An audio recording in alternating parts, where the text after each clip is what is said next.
Let's get it in. You do this back, made back, roof is back. Tell the whole world the truth is back. Hi, I'm Billy Mays. Where my hustlers, where my boosters at? I don't care what you do for stack. I know the world glued you back to the wall. You gotta run through that. I've been through that, been shot at, shoot that. Gotta keep a peace like a Buddhist. I ain't a new jack, nobody gon' Wesley snipe me. It's less than likely that I bring Jedi Knight. The more space I get, the better I write. Oh, never I write, but if ever I write, I need the space to say whatever I like. Now just We're live. We are live from Salina. Thank you, Paul. You bet. And, we've got an interesting discussion this evening. We're going to be talking about the Second Amendment and guns, gun safety, gun control, everything.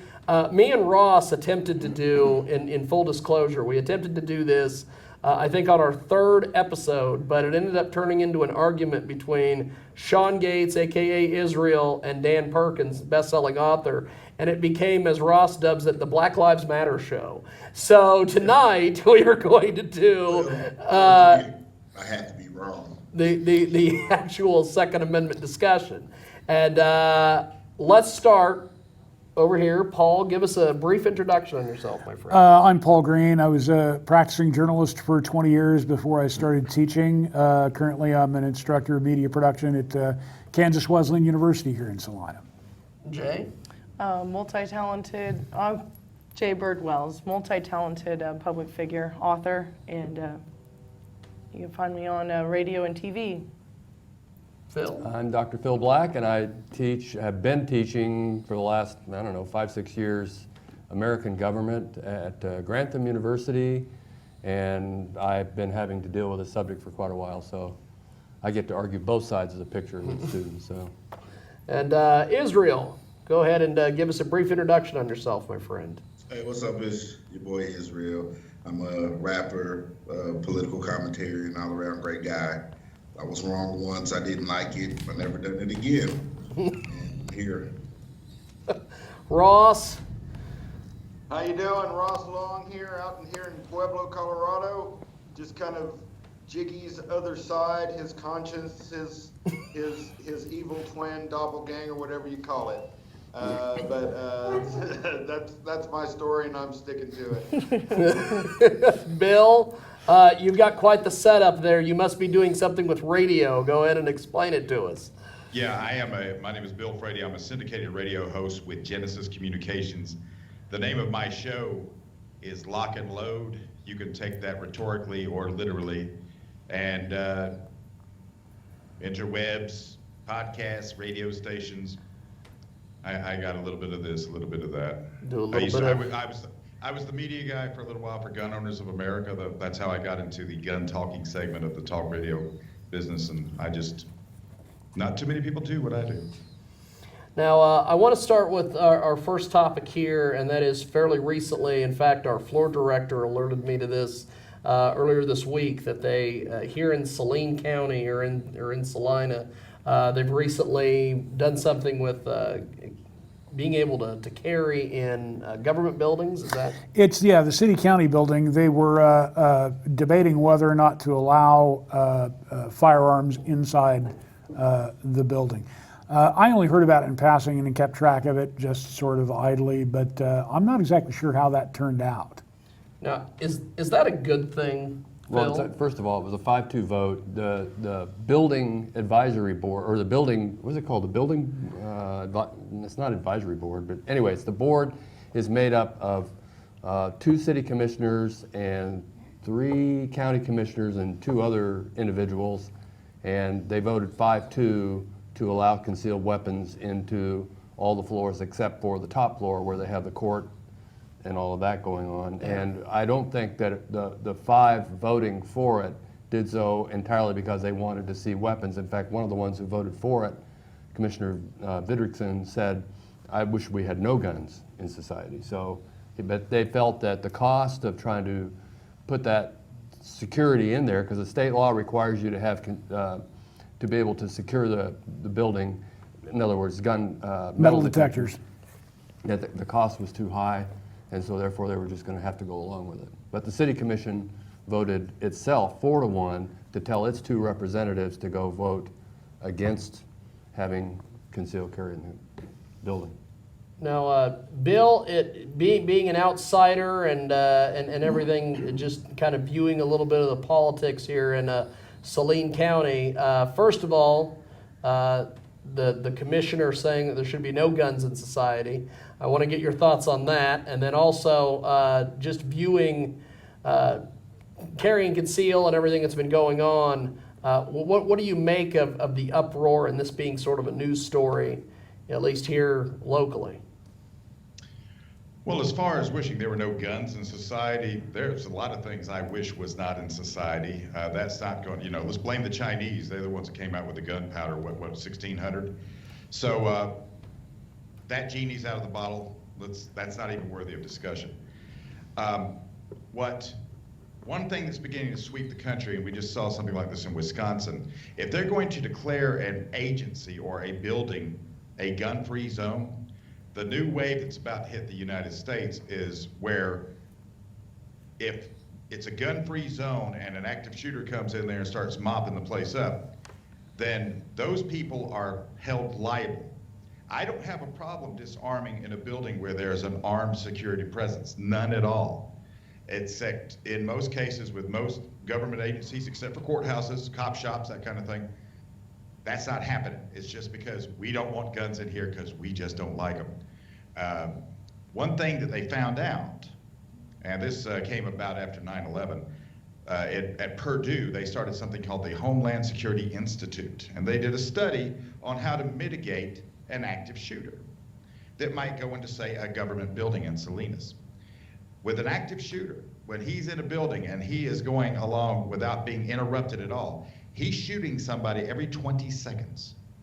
So until the second gun is there and somebody disrupts his pattern, do the math.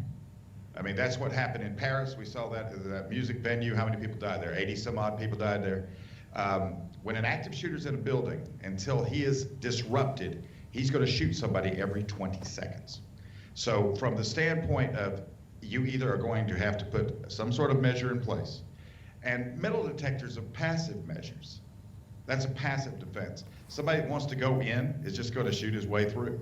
So there has to be an active armed component there. This is the world we live in today. I don't particularly like it myself, but I live in the world of reality, so that's the way I roll.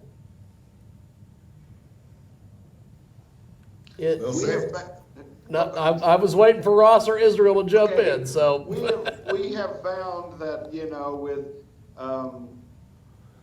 our biggest mass shootings have been in what are supposedly gun-free zones there, Bill. And all but two. All but two.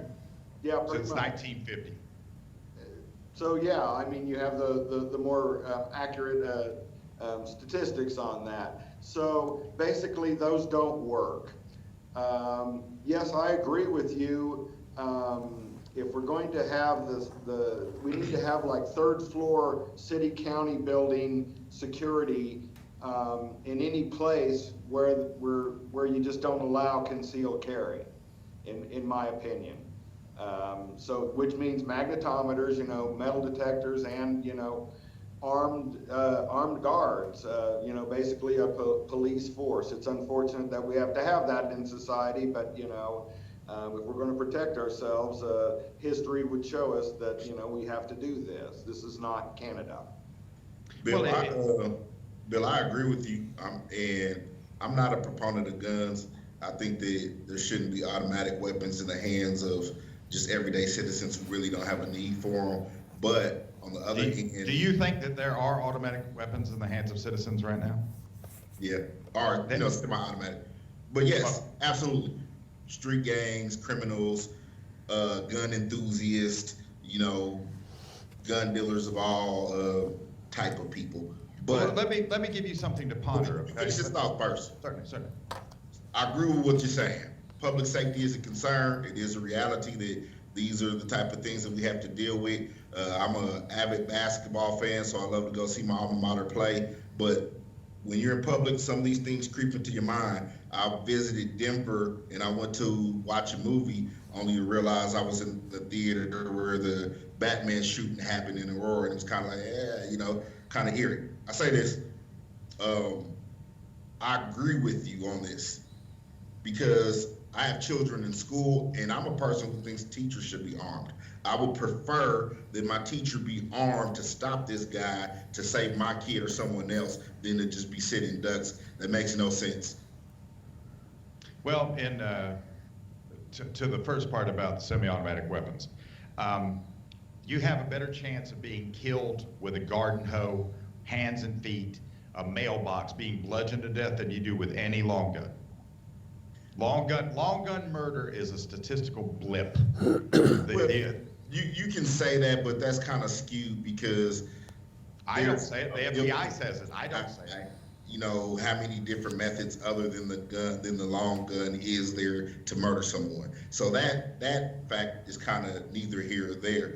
What you got to look at is when they do commit these murders with these weapons, how many more people are they killing? How many people are you going to kill with a hoe? If someone comes in here and all three of us are in here, he might whack one or two of us, but I'm pretty sure if that's all he's got, he's going down.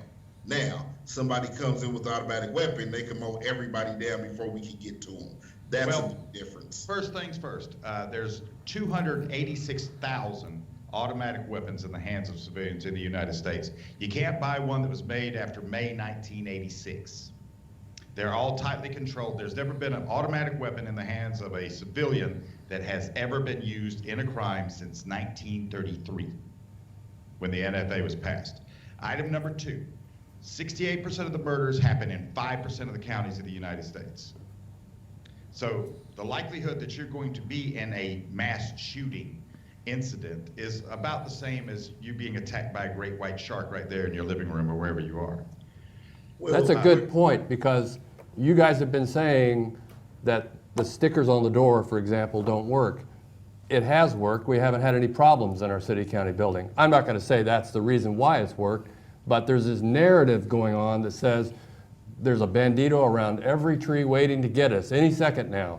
And I'm simply not worried about it. I don't feel I have a need. If I live where I live, I don't live anything fancy, but if I'm going to hang around with a bunch of meth dealers, probably going to have some problems. But the narrative is that we're about, hang on, because you've talked 3 times already. The narrative is that we're about to get caught, that the police can't take care of it, and so we talk about what's going to happen in this scenario. But the odds of the scenario happening are not themselves good. So that's a problem in and of itself. And the other part of it is you're assuming that somebody who has a gun knows how to use it.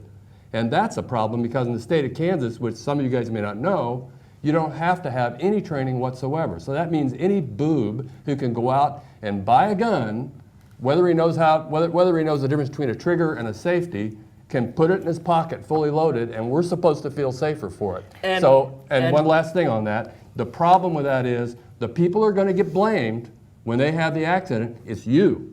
Because you're the ones who do know how to use guns, and they're going to just lump everybody together. So you should be fighting for everybody to have training so that at least they know the difference between a safety and a trigger. Thank you. And Phil, the whole thing about any boob can buy a gun, I bumped into, and this is going to open up the door for Paul to say something, but one of my friends, well, we'll use that term loosely, met me recently at a carnival in McPherson, and he goes, well, good thing I didn't bring my gun. And I'm like, oh my God, you own a firearm. That was the first thing I thought of. They can be mentally stable and legal, but that doesn't mean they're not stupid. Paul. Well, and the big thing in the news regarding Trump's administration was the rescinding of Obama's executive order dealing with certain mental handicaps and who should be allowed to own a firearm and who shouldn't. People automatically assume because I identify as a progressive that I'm anti-gun. That's what Ross says. I own firearms. I grew up hunting. I've got a 12 gauge 9mm handgun, 22 caliber handgun, and a .308. What I don't have is an AR-15 because I don't necessarily feel the need to dress up and play weekend warrior with a rich white guy's toy. And we could talk specifics about that and swapping out receivers and getting barrels and about how the 223 is a good round for deer hunting, which it's not, and the modifiability of all the components of a modular weapons platform like the AR-15, because I know what I'm friggin' talking about. But I look at that form factor and I have to ask myself, why do you really have that gun? I think you have that gun because it looks cool. Jay, Can I step in? Please do. You're sitting over here like you're about to jump out of your skin next to me and Phil. Go. My closest neighbor is 3 miles away. We have child snatching dangerous coyotes. I had to get an AR-15 so I can shoot the For coyotes. two purposes. For coyotes and for wild boars, they're good because it allows you to keep your sight acquisition on the target while still maintaining a rapid rate of fire. So you got a verified reason for that. Good for you. But the guy who lives in town with no coyotes, no wild boars, he just got to have an AR-15 with not the 20-inch long barrel and the .308 that's going to blow a great big hole in a prey animal. He's got the standard stock .223 ammo that's not much good for other than varmint hunting, and the 16-inch stock, which allows you to feel like you're a spray and pray commando. And it's also tactical. The whole point of the Second Amendment is that all men are equal. You're not going to sit here and No, that's not the point of the Second Amendment That's the Declaration of whatsoever. Independence. It says all men are equal. Second Amendment talks about The right to bear arms. Well, and it talks about a well-regulated militia. And that's the clause that everybody seems to forget. What is well-regulated and what is militia? And those are the terms that really need to be decided. Because proponents of the Second Amendment are all about self-defense, but a disturbing number of them seem to have the idea that somehow the possession of your semi-automatic AR-15 is somehow going to equip you to rise up against a government that's equipped with M1 Abrams tanks, flamethrowers, Warthog assault aircraft for close air support, Apache gunships. You're not going to do that. You're going to die. Have you ever served in the military? Yes. And you think the military would rise up against us and we'd be facing that? If I'm looking at that scenario, I'm not asking you to look at a scenario. that's what we're looking at. You are indeed. You're asking me to imagine that scenario where we rise up and defend ourselves against a government and gone berserk. You know, That to me, I've been interrupted at least 3 times in a testosterone environment. Go ahead. You know, I was trying to make the point that it's not up to the government to tell different groups of people that they can or cannot own a different tool. What does well-regulated mean in the phrasing of the Second Amendment? When they wrote the Constitution, it meant equipped similarly. That's what I was trying to say, but I've been Let's interrupted look several at that. So, are times. you originalist then in your interpretation of the Constitution? Because originalism is slightly different than original intent. Because when the framers wrote that, they were talking about flintlocks. No. Papers, and I'm not trying to read into their mindset. I'm reading by what it said. Sort of like with the oath I took, the same oath you took to join the service. Defend the Constitution of the United States of America against all enemies, foreign and domestic. Not the living document, not the interpretation of the 21st century, not Obama's interpretation, not Trump's. So are you against interpretation? I'm against. Because if you're against Because interpretation, you're assigning a value to the words. I'm also an English teacher, and I can trust me. There is no time when you're not evaluating and interpreting. How would you know if you're not? I think that there's a difference between saying, and correct me if I'm wrong, sir that's sitting to the right of Jiggy, I can't remember your name. Paul.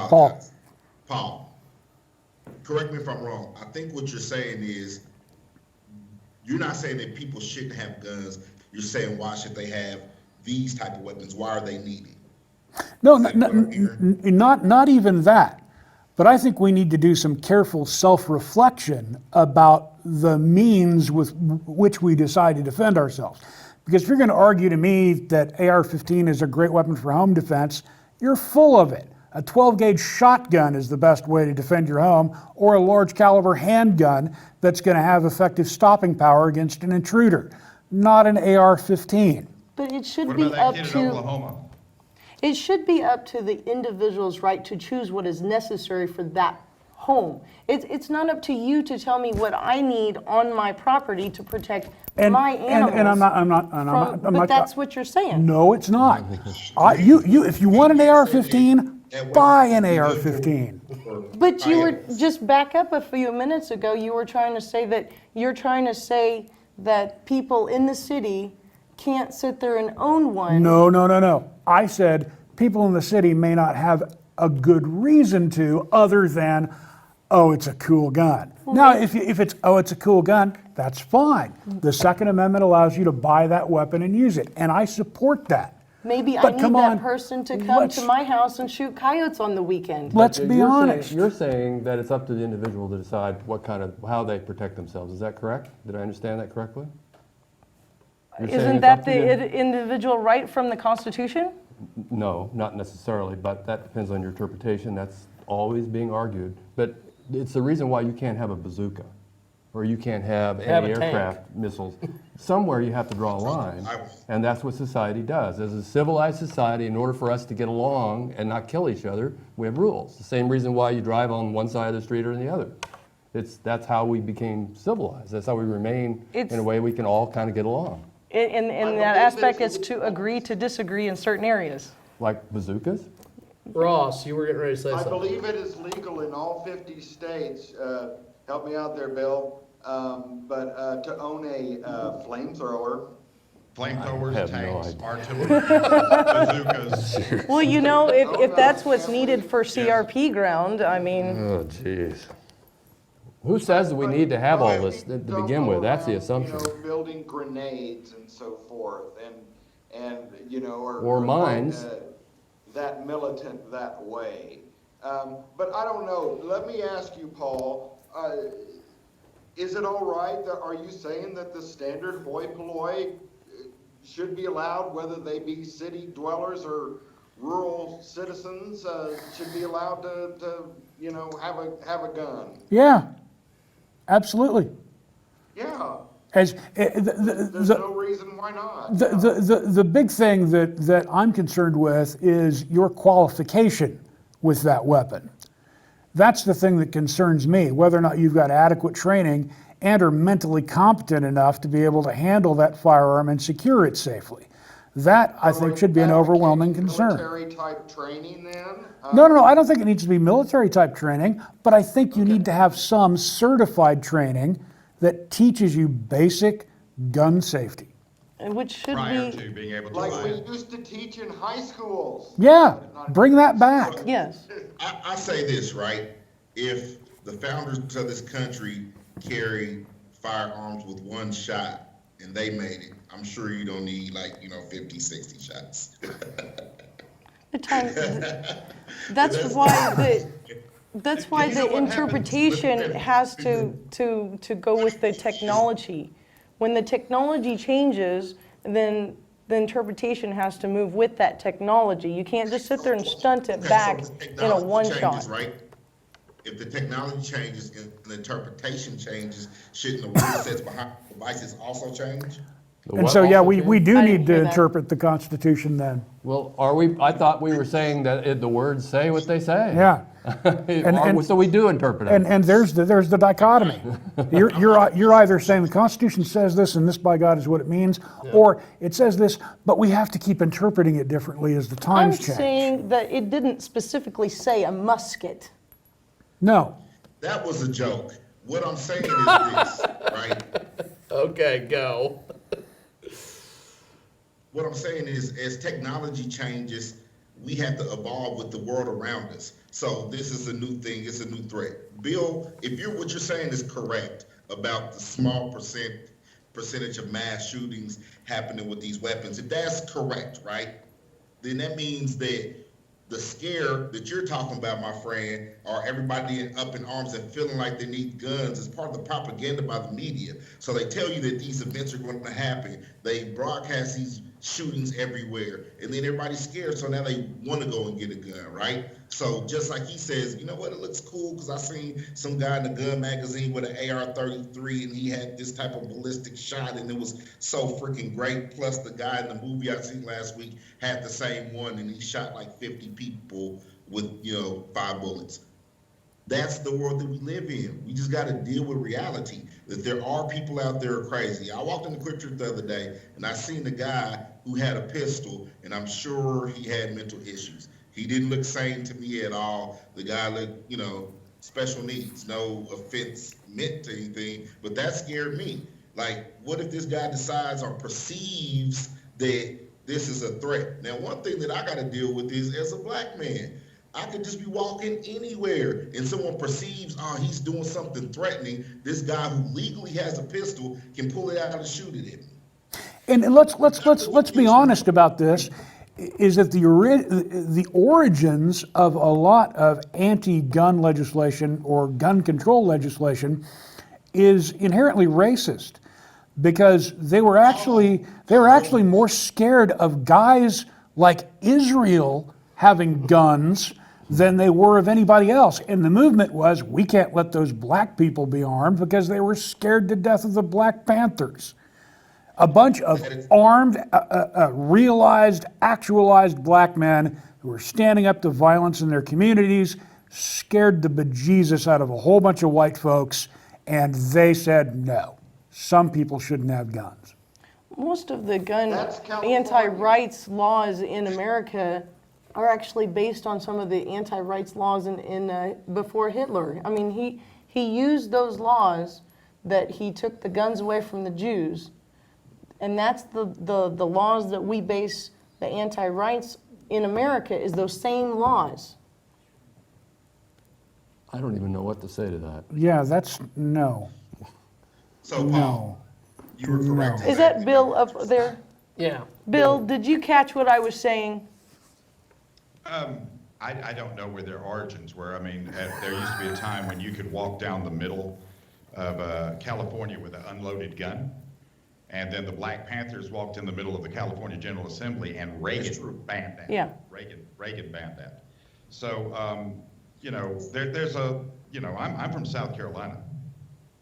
I'm very well aware of things like Deacons for Defense and stuff like that. So I encourage the fastest growing segment of gun buyers today are black women.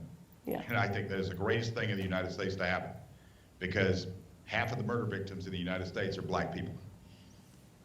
And I'm glad you brought that up, because ultimately what this really is, it's good business. The more frightened we are, the more certain we become that we need firearms. The more guns get sold, the more ammunition gets sold, the more an entire section of the economy grows. Right after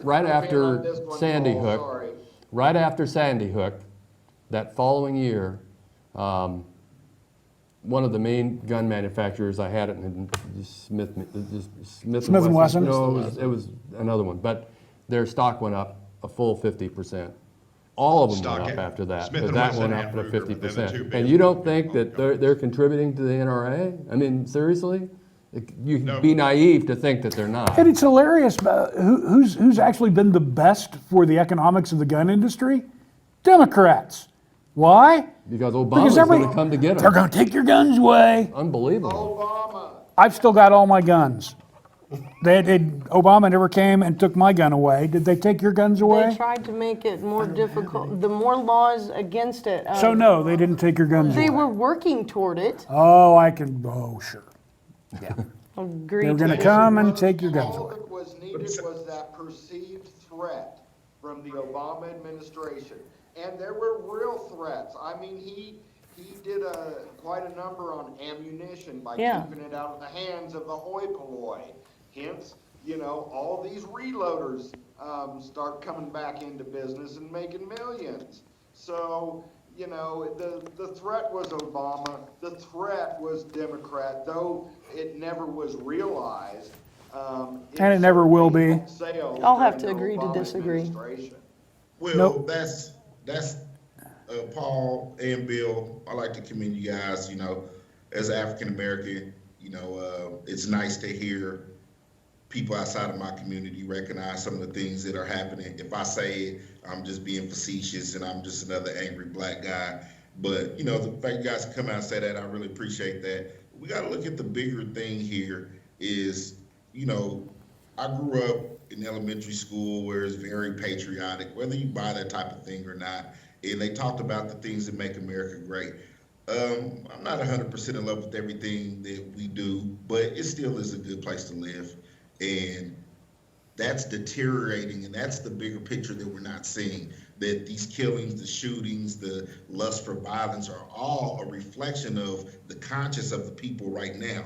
We have to change the overall consciousness, and some of these things that we're facing in society wouldn't even be an issue. While we spend time politicizing issues like gun control or whatever, never doing anything about it, people are dying.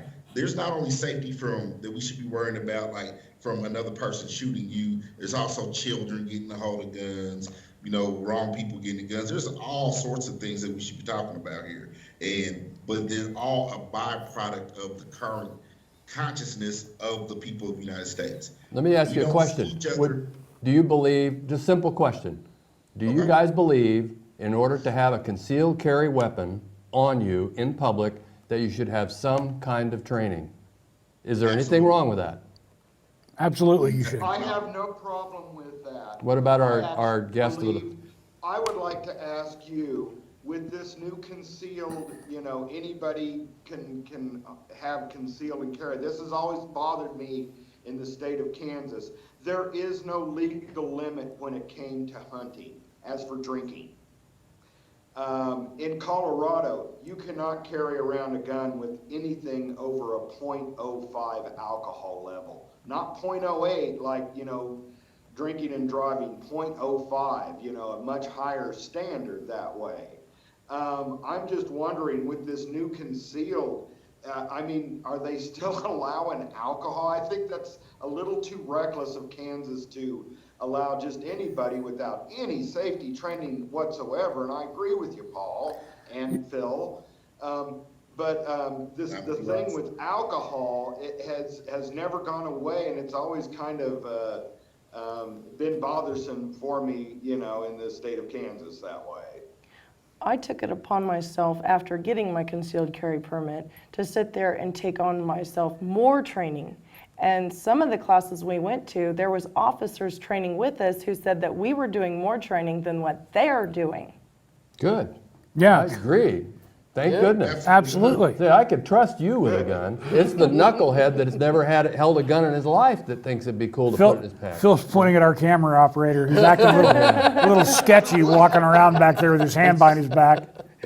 Now, Bill, do you believe that if you have a gun, you should be required to have some training, or at least a little bit of training, like For concealed and Phil carry. was saying? Let's keep it with that. For conceal and carry?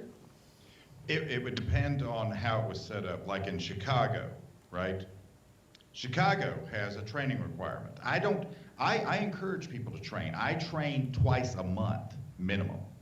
I encourage people to train because I've never heard of anybody trained at the level that, say, me on up. I'm not the best there is, but I know some really good tactical operators. I've never heard of any of us being in a gunfight because we have this awareness. So if we see something happening over there, we go over there.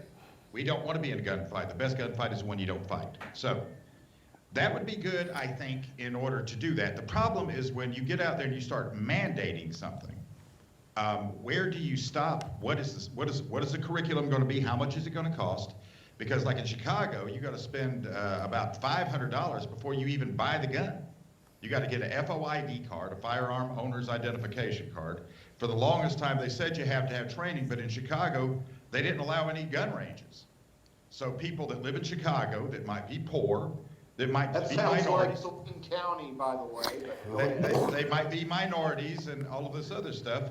They can't drive out of Chicago to go take the training, so they can't take the training, so then they're disqualified. Yep. So the part about the training, I encourage training. Training is good.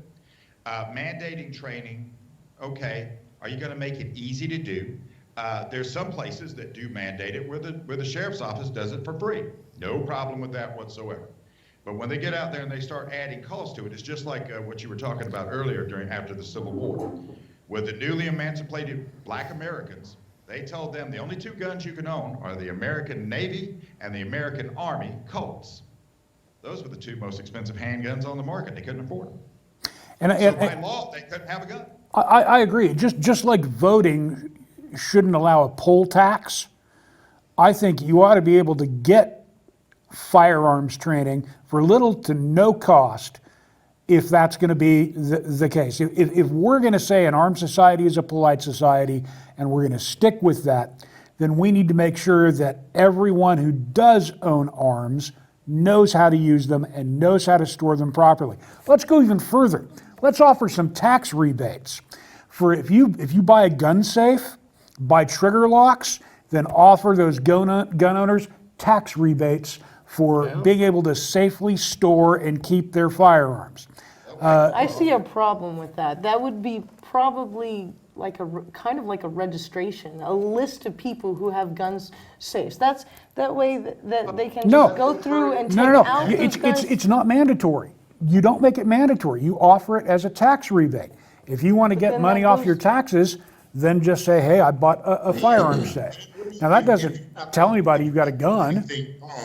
Right? If you're just shooting coyotes, then what's the problem with the government knowing you have a gun? I got a problem with that a bit, Israel, because that's like saying, well, the innocent need not fear anything. Well, no, that's what just the officer told me just the other day. Well, you're not doing anything wrong. Yeah, right? So what's the problem? Why are you so nervous if you didn't do anything wrong? Because you're a cop and you're asking me questions. Privacy. Well, no, I am agreeing. Public safety. There's a public safety factor versus your privacy, and that always happens with anything that we do in society. And so it's not a yes or a no. There's a range. Let's start There's a range. making a list of who has pillowcases, so that You have a driver's license, don't you? Yes. Oh, is that registered with the government? Yes, it is. Is it going to cause you grief because you're registered to have a driver's license, for God's sake? What's the problem? You're registered as a voter. The argument's always going to go back to driving's a right, or driving's a privilege, not a right, yada yada. Why should I have to register my? And I can understand people's hesitance to enter into any sort of national program for firearm registration. I don't think I necessarily agree with that. I just think you need to be able to present some credentials that say, yes, I'm both mentally and physically capable of using this weapon, and I've got the means by which to store that weapon properly and safely before you're allowed to buy one. What about No, that's the qualification that you've been trained for that. Yeah. They don't have to know the difference between a trigger and a safety. No. The requirement is you have to have training before you're able to own a firearm. Their name wouldn't be anywhere. Well, no, you'd have to be issued something. Okay, so then you would be registered. And that merely means that you're trained. Doesn't necessarily mean you have a gun. That's a problem. I mean, It's a sticky wicket, and people get upset about lots of different things regarding that. But please go ahead. The Coalition to Stop Gun Violence. Anonymously now. The Coalition to Stop Gun Violence started something in Texas called Concealed Carry Killers. And this was to be a study to find out how many of us concealed carry permit holders in Texas, because everything's big in Texas, were concealed carry killers. Unfortunately, what they found out was that if you don't have a concealed carry permit, you're 7 times more likely to commit a crime of some sort than a concealed carry permit holder, including the police. The police had more incidences of domestic abuse and alcoholism. And what this shows, and this is sort of a thing, there's about 16 million concealed carry permits in the United States, and I think 13 permitless carry states. And the reason people who carry guns and have permits don't break the law is because we want to be able to carry the gun. If you get caught drunk driving, you're going to lose your permit. If you get caught domestic violence, you're going to lose your permit. So inherently, we are very law-abiding people. So the qualifications, I'm sure this will get disputed by you two gentlemen on either side. But Gary Kleck in 1992, John Lott every year since then, and the CDC in 2013 have found between 500,000 and 3 million defensive gun uses per year, with 95 to 97% of those with no trigger fired. We're just talking presentation of the weapon. So it takes a lot of training and a lot of presence and a lot of maturity to not shoot someone.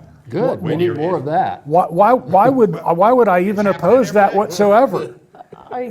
People are always eager to point at people like me and say, "Oh, you're anti-gun." And no, I'm not. If you want a weapon for self-defense, Tell me my narrative. I'm just pointing this out to you. It's 2,000 to 6,000 times a day. here, let me spell this out. I believe personally that the vast majority of legal firearms owners in this country are competent, law-abiding citizens who aren't going to use their weapons to break the law. That's what I believe. I also believe that these people happen to be rather sane, and a large proportion of them would actually support qualified, very thoughtful regulations of those firearms because they don't want to see them misused. Or Now, be blamed for it. we automatically conflate anything that says gun control with, "He's going to take my guns away." No. Maybe we want to make sure that the people who have them are able to use them safely, store them safely. Because when we talk about, well, I brought this up earlier, and I'd like to continue a little bit, because people start thinking about home defense. I need to protect myself at home.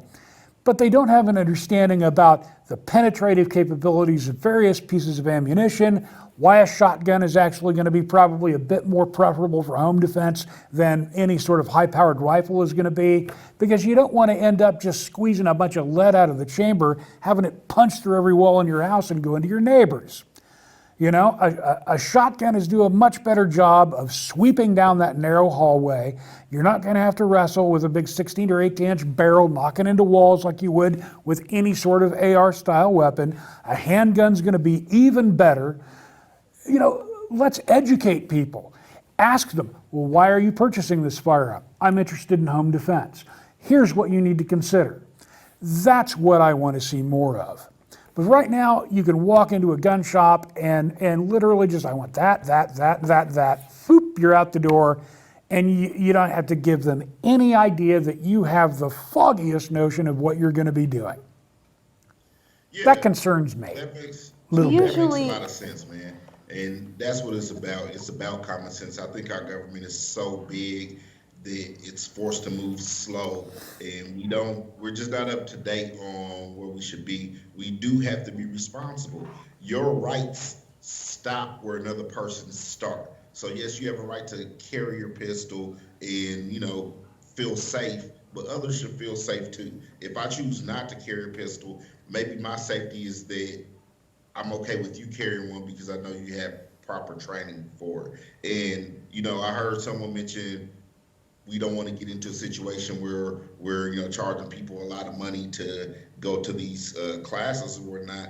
I get that too, but my argument would be, so you're willing to spend all this money on these high-powered weapons, but not, a fraction of that to educate yourself. Like, we just got to kind of stop and think about some of the things that we're doing. I'm not anti-gun either. I agree with what you said, Paul. I'm about being smart. I'm about protecting everybody's best interest.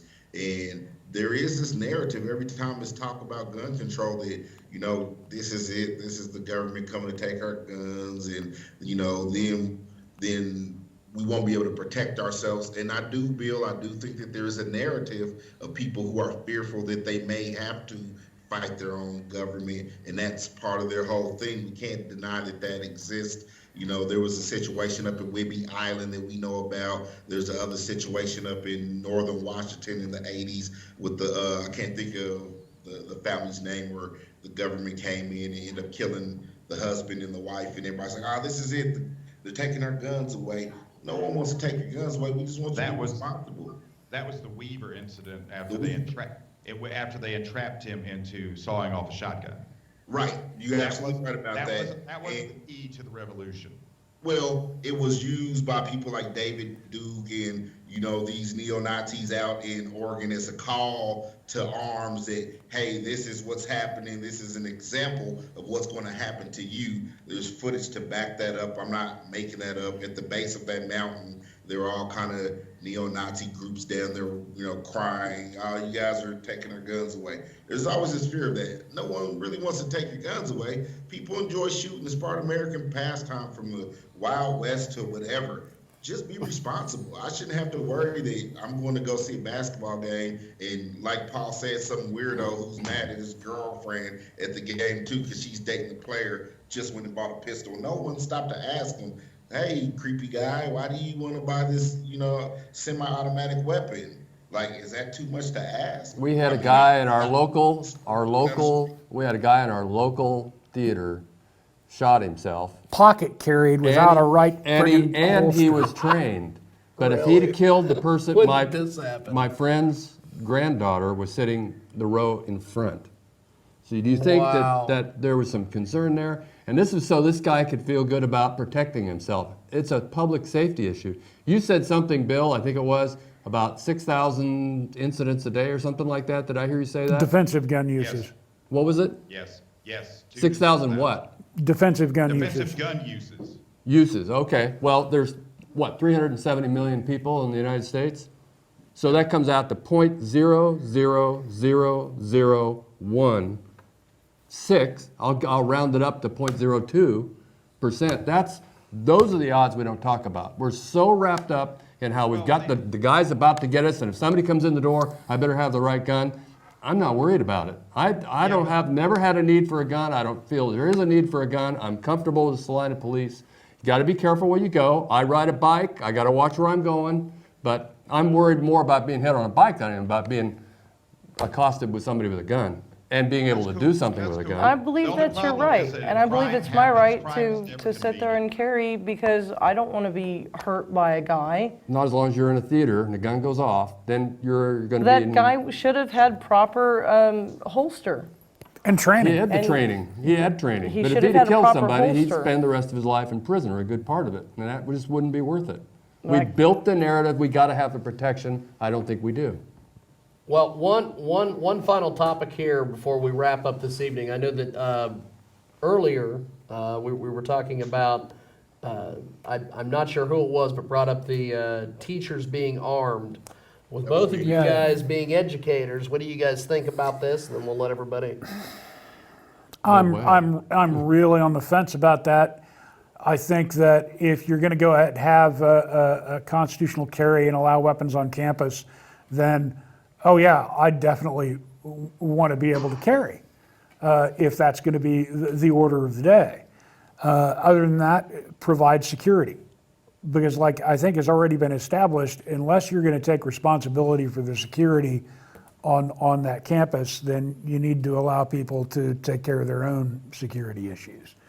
I work in the school district too, and they try to take certain measures. There's video cameras. There's, they lock the doors. There's only really one door that you can come in.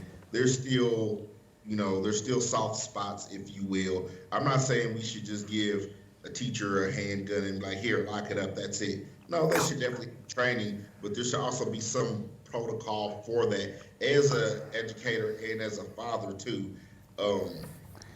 I couldn't imagine a situation where these beautiful children who I see every day are caught in a situation where we're defenseless and I can't do anything. And that I can't live with. There have been changes, and I can speak to this because of this. They've just instituted this across a number of colleges' campuses. There's an entirely different methodology that's involved for active shooters now on college campuses and indeed in any places. The police aren't there to help people. The police arrive and they're there to take down the shooter as fast as they possibly can. They're not there to drag people out. If somebody's laying on the floor bleeding, they're not helping them. They're going to go, where's the guy? And they're going to find him and they're going to put him down as quickly as possible. We're now being trained in higher education institutions to react more actively in that situation. Now, that having been said, so we're getting additional training in that area, but that having been said, even if I were to be able to carry, my job isn't to go and kill the bad guy. My job would then to be make sure every single person in my classroom was as safe as possible. And that means getting them as far away from wherever it is that we can possibly get. Because I know that unless you've got an actual picture of the bad guy, if I go out with my handgun trying to stop him, who are the cops going to know who the actual bad guy is? It's a bad law. It allows, in K-12, we don't allow guns in the schools, but at post-secondary in Kansas, starting July 1, I don't know if it includes private, but certainly public universities. I don't think it does. They have to allow students in. As a professor, I would not. I'm against the law, and I think it's going to cause professors to leave, and I think it's just dumb. They've taken it too far. I'm fortunate. I've taught online mostly, so there's a perfect safe environment. But yeah, you have to use your head. You have to, when you have a debate going, you have to be able to control that classroom.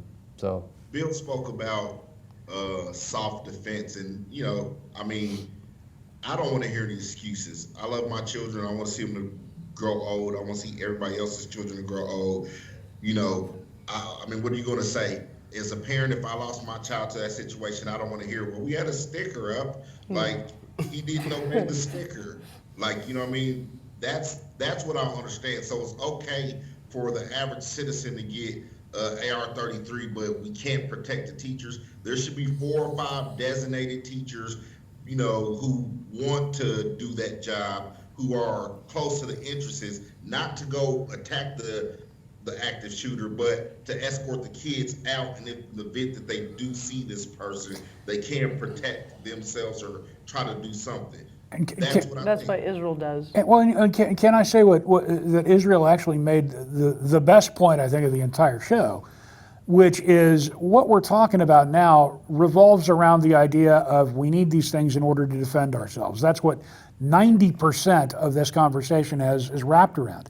But I think he hit the nail on the head, got it right on the nose, is that's just symptomatic. Odd, isn't it, that when our economy is doing well, our crime rates are lower and our rates of violent crime are lower. So maybe this isn't a gun issue.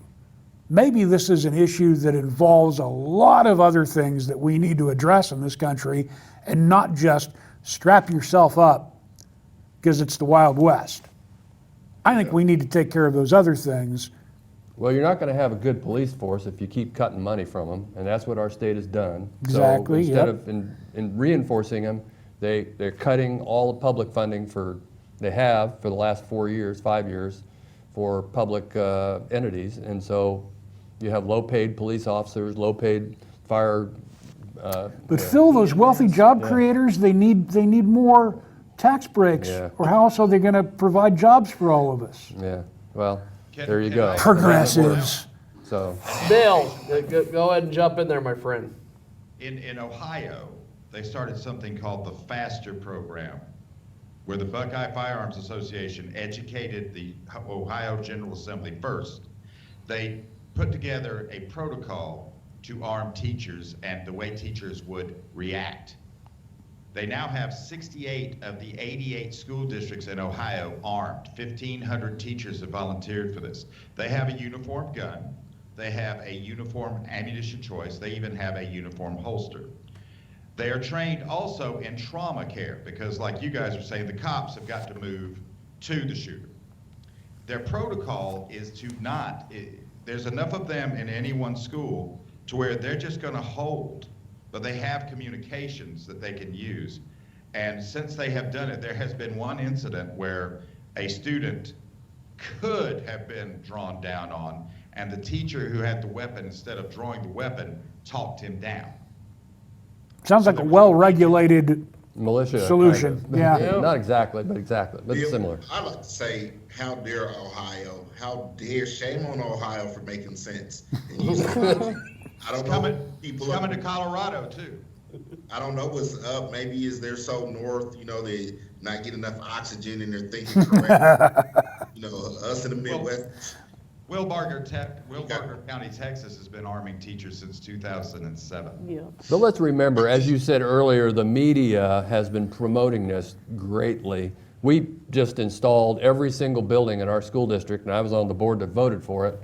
They have what they used to call pinch areas, but they're areas to ensure that there's only one way to get into the building during hours. And so those are the kind of things we've had to do because this media thing has promoted. And then you have people who are the copycats and so forth and so on. The ones who win on this are the gun companies. What Well, about no, the school listen. needs to have the film that goes over the windows so that it's like, instead of a 5-second break through the window, it's like 5 minutes to break through the window. That's what needs to happen with the schools, is that film. And you don't know that we have that? I don't know. Okay. Well, as we wrap up here, I want everybody to go around and kind of give us your final thoughts this evening. I'll start with Paul over here. I think gun ownership is a right, but I think it's one that needs to be carefully considered, and I think people who actually own firearms need to be adequately trained. And I don't think they should pay through the nose to get that training to keep themselves and the people around them safe. That's awesome.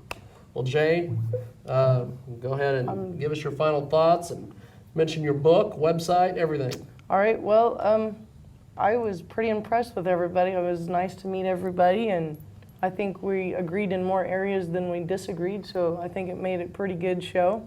You can find me on my website, what-the-hecc.com, and my book is called The Tale Begins, and I was told not to put guns in it because it would scare readers away. So there's still guns in here, and it's not scaring readers away. We've got to define responsible gun ownership, and it's not just the fact that you can buy one. And the responsible gun owners are the ones that are going to have to take charge of this and take responsibility for it because the legislators are not doing it.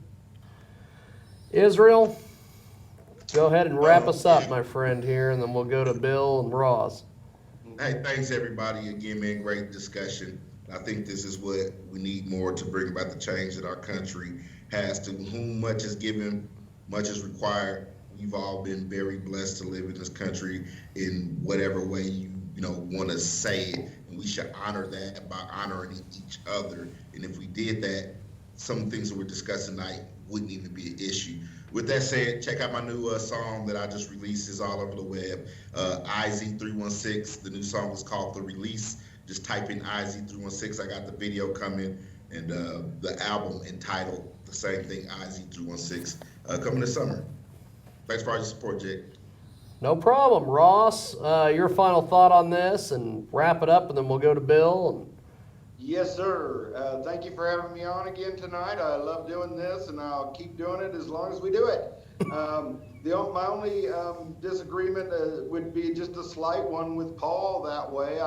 I think he wants a little too much regulation. I mean, when I can go to my local library and print out a gun out of ABS plastic and then finish it off with a few pieces from a hardware store, it kind of goes to the point where anybody who really wants a gun can create it. So, yeah, for the criminal out there, they can get their guns. But rosslong.info, that's my video blog, so take a look and see what you like. Bill? To the point about responsible gun ownership, the background check system is supposed to handle all of that. So if you can legally buy it, there should be already the checks in place. That was the whole theory when they pitched this to us back in the 90s. Given that how many guns there are in the United States today and how many gun owners there are in the United States today, which it's around 136 billion, I think we have responsible gun owners in the United States today. Sure. Well, Bill, how do we find you online and listen to the radio program and everything? Well, I'm not going to give out a list of my affiliates because I don't even know who they are. You can find me at gcnlive.com, lockandloadradio.com. It's out there as a podcast on iTunes, Stitcher Radio, tunein.org, 185 different ways. If somebody wants it on a radio station, I always give out coupons. It's always free. All you got to do is sign the affiliate agreement, and I am there. Go to GCN Live, ask for a cat named Adam Miller, and we'll hook you up. I try to put it out there. YouTube, I got a YouTube channel, Lock and Load Radio 1. You got a great set of pipes, man. I got to Yeah, tell you, I was that's just saying that's the a same thing. superb voice. Good voice. That is a mistake of nature. My first sergeant, my last first sergeant at the 101st Airborne Division would have these NCO calls where he would give us scotch and cigars, and this is the resulting competition. Well, I've been James Lowe. This has been live from Salina, and if you're watching us live this evening, we want to thank all of our crew behind the scenes. They've weathered 2 tornadoes this evening to be able to bring you this broadcast. And go to salinatv.org for more information. And thanks for watching.